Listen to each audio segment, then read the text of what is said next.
Hi everyone, I wish you a happy Independence Day, all of you, my dear student and my dear friends and all Indian citizens. So guys, मैं आप सबों के बीच आज इस independence day के शुभ अवसर पर विश करने आया हूँ। मुझे यादें आ रही थी तो मुझे विश करना जरूरी था, तो मैं आप सबों को बहुत बहुत बधाई एवं शुभकामनाएं देता हूँ कि स्वतंत्रता दिवस आप लोग धैर्यपूर्वक शांतिपूर्वक मनाए होंगे। और मैं विश करता हूँ कि आप इसी तरह शांतिपूर्वक मनाते रहें। प्रत्येक वर्ष हमारे स्वतंत्रता सेनानी को आप याद करते रहें, ताकि उनके भी जो मानने वाले हैं उनके भी मनोबल बढ़ते रहे और हमारे देश के मनोबल बढ़ते रहे, हमेशा हमारे देश आगे बढ़ता रहे। तो मैं आपसे विश करता हूं और मैं कहना चाहूँगा कि रख हौसला वो मंजर भी आएगा, रख हौसला वो मंजर भी आएगा, प्यासे के पास चलकर समंदर भी आएगा, थक कर ना बैठ ए मंजिल के मुसाफिर, एक दिन मंजिल भी मिलेगी और मिलने का मज़ा भी आएगा। तो थक कर नहीं बैठना है मेरे दोस्त, आपको मेहनत करते रहना है। बहुत सारे मेहमानी आएंगे बीच में, बहुत सारे ऐसे सिचुएशन आएंगे जिसमें आपको परेशान होना पड़ेगा, पूरी तरह से टूट जाएंगे, लेकिन आपको हिम्मत बनाए रखना है और जीवन में हमेशा मेहनत करते रहना और आगे बढ़ते रहना। मेरे दोस्त, बताया गया कि जीवन एक ऐसा अहम चीज़ दिया है ऊपर वाले ने आपको, भगवान ने, अल्लाह ने आपको, ईश्वर ने ऐसा चीज़ दिया है, ऐसा वरदान दिया है, जिसको चाहे तो आप गलत आजमाइश कर लें, जिसको चाहे तो आप अच्छा आजमाइश कर लें, वो आप पे डिपेंड करता है। मेरे दोस्त, ये जो बनावट दिया है ना अल्लाह ताला ने, ऊपर वाला ने, भगवान ने, ये बिल्कुल बेहतरीन सजावट दिया है, एकदम ज़बरदस्त ढांचा में हमको सजाया गया है। तो इस बॉडी का, इस स्ट्रक्चर का जो है ना, सही जगह इस्तेमाल करें मेरे दोस्त, सही जगह इस्तेमाल करें, ताकि आपके माँ बाप गर्व से कह पाए कि ये मेरा बेटा है।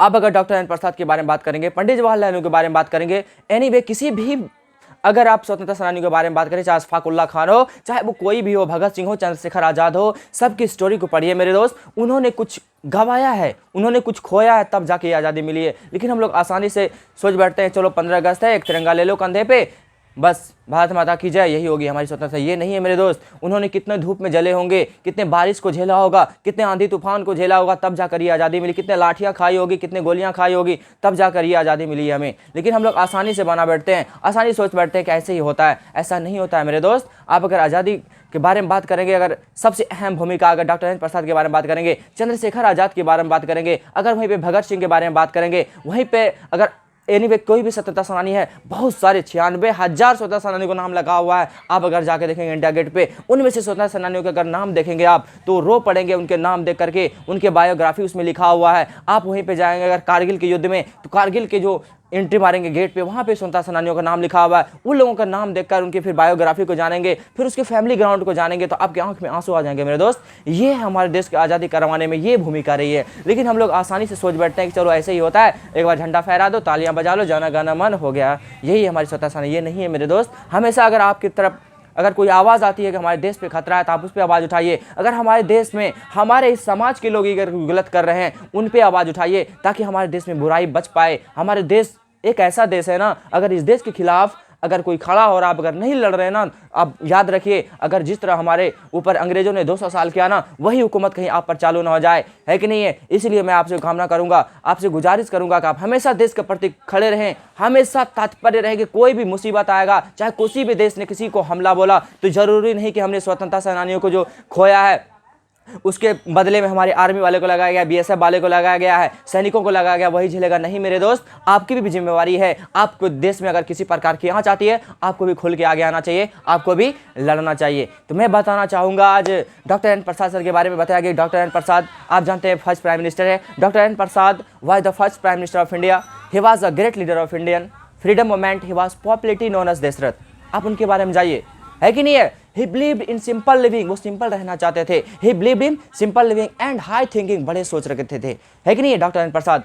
Simple living and high thinking. He was a true disciple of Mahatma Gandhi. This noble son of Bihar was born 3rd December 1884 at Jaradehi, a small village of Saran, Bihar. The primary education of Rajendra Prasad the began through the medium of Urdu to teach him as a child. अगर उनकी आप biography को जानेंगे, उनके पास अगर doctor Rajendra प्रसाद के बारे में बातें करेंगे, उनके पास एक नॉलेज नहीं था कि मैं सिर्फ अंग्रेजी जानता हूँ, मैं सिर्फ हिंदी जानता हूँ मेरे दोस्त। उसके पास उर्दू का भी अहम नॉलेज था। वो एक ऐसा राजा थे, वो कहता था कि मैं सिंपल रहना पसंद करता हूँ, नॉर्मल रहना पसंद करता हूँ, लेकिन अगर मेरे देश पे किसी प्रकार की आँच आ जाए तो मैं सबसे पहले खड़ा हूँगा और मैं देश में किसी भी प्रकार की आँच नहीं आने दूंगा। अगर वही डॉक्टर राजेंद्र प्रसाद के बारे में आप पढ़ेंगे, जब हमारे देश से बाहर गए थे, आप हिटलर का नाम सुने होंगे। हिटलर का नाम जब सुने हो कितना डेंजरस थे बादशाह। अगर हिटलर के बारे में सुनेंगे, हिटलर से मिलने गए थे तो सभी वहाँ जाने से पहले कांप उठते थे। वहाँ जाने के बाद देखते थे हमारा से हिटलर का कोई किसी से होता है ना कि सेम टू फेस होता है, तो सेम टू फेस नहीं मिले पर उसको कत्ल कर दिया जाता था। लेकिन डॉक्टर राजेंद्र प्रसाद वहाँ पर गए, उनसे बातें किए, उनसे बातें करने के बाद वो एक जो हम बोलते हैं डॉक्टर राजेंद्र प्रसाद, उनको एक उपाधि दिया गया जिसको टाइगर, आप लोग बोलते हैं कि इंडिया का टाइगर कहा गया है कि नहीं। उनको एक उपाधि दिया गया था। कौन उसको दिया था? जो हिटलर है उन्होंने दिया था। उसके बाद वहाँ से आने के बाद हिटलरों ने कुछ सहायता मांगी, हिटलरों से कुछ सहायता लिया। सहायता लेने के बाद हमारे जो सैनिक थे यहाँ पर जो अंग्रेज़ों की गुलामी कर रहे थे उस वक्त अंग्रेज़ों को यहाँ पे अंग्रेज़ों के खिलाफ उकसाया। उसके बाद यहाँ से वहाँ गए, वहाँ से फिर सारा प्लानिंग किए डॉक्टर राजेंद्र प्रसाद। वहाँ से फिर आए, वहाँ से आने के बाद एकाएक अंग्रेज़ों पे हमला बोला।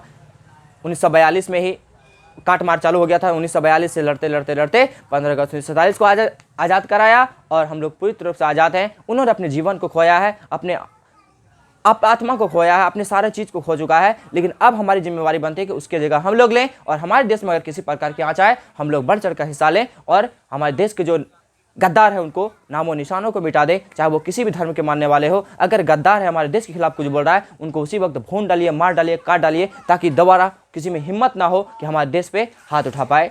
तो मैं आपको फिर से विश करता हूँ happy independence day all of you my dear student and my friends. फिर से मिलेंगे, कल से हमारी लगातार वीडियो आपको मिलता रहेगा। फिर से एक बात कहना चाहूँगा कि परिंदों को नहीं दी जाती है तालीम उड़ानों की, परिंदों को नहीं दी जाती है तालीम उड़ानों की, वो खुद ही तय कर लेती है दूरी आसमानों की। जो रखते हैं हौसले आसमानों को छूने की, उन्हें परवाह नहीं होता है ज़मीं पर गिर जाने की। यही चंद बातों के साथ जय हिंद, जय भारत।